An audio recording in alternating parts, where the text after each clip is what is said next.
الحمد لله وحده، وأصلي وأسلم على من لا نبي بعده. مرحبا بكم مع خير أيام العام كلها، بل مع خير يوم طلعت عليه الشمس، ومع حديث الجمعة.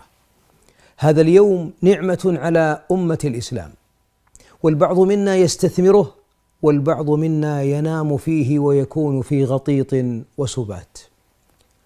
هذا اليوم ذكر الحبيب عليه الصلاة والسلام أن الله أضل الأمم عن هذا اليوم، فذهبت اليهود إلى يوم السبت، وكان للنصارى الأحد، وهدانا الله ليوم الجمعة. وقال الحبيب في هذا الحديث أيضا: نحن الآخرون من أهل الدنيا، الأولون يوم القيامة. من ميز هذه الأمة يا متبع سنة خير الورى عليه الصلاة والسلام أن الله هدانا لهذا اليوم حتى نتقوى فيه ونتقرب فيه ونسعى فيه إلى الله جل وعلا، نخلو به، نذكره، نصلي على خير الورى عليه الصلاة والسلام. والله إن قلوبنا بعد ضجر أسبوع كامل تحتاج إلى أن تتفيأ ظلال الإيمان، تتفرغ في يوم عيد نغسل فيه أدراننا، نغتسل فيه وجوبا عند بعض أهل العلم، سنة عند بعض أهل العلم، لقوله عليه الصلاة والسلام: غسل الجمعة واجب على كل محتلم. لكن نحتاج أن نغسل أيضا هم الدنيا والتعلق بالدنيا حتى تكون القلوب حية بقربها من الله جل وعلا.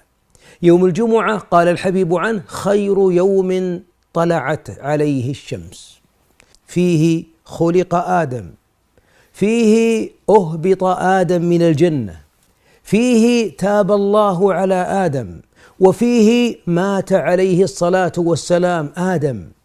هذا اليوم اختاره الله لأمة الإسلام بعد ضلال الأمم عنه، حتى يكون لك دوحة للإيمان تفيء إليه إذا استوحشت بالأحزان صدرك، وإذا تصحر قلبك، وإذا ضاق كل سبيل بين يديك، تصلي الفجر في ذاك اليوم.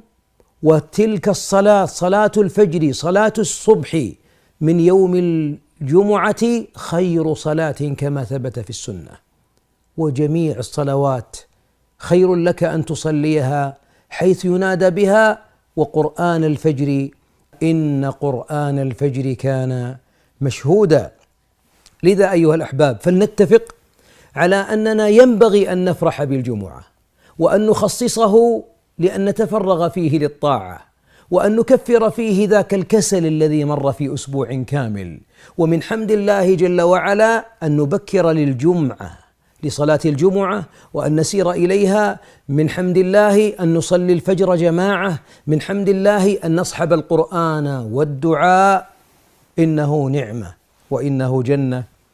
حديثي إليكم في يوم الجمعة عن مواضيع متعددة، هذه الحلقة الأولى، وبإذن الله نلتقي مع حديث الجمعة في كل أسبوع لنتحدث في فيء آية أو في ذكرى وعبرة. أسأل الله جل وعلا الذي بلغنا هذا اليوم المبارك أن يبلغنا جنته، وهتاف أهتف به في أذنك: لن تقوم الساعة إلا في يوم الجمعة. أستودعكم الله.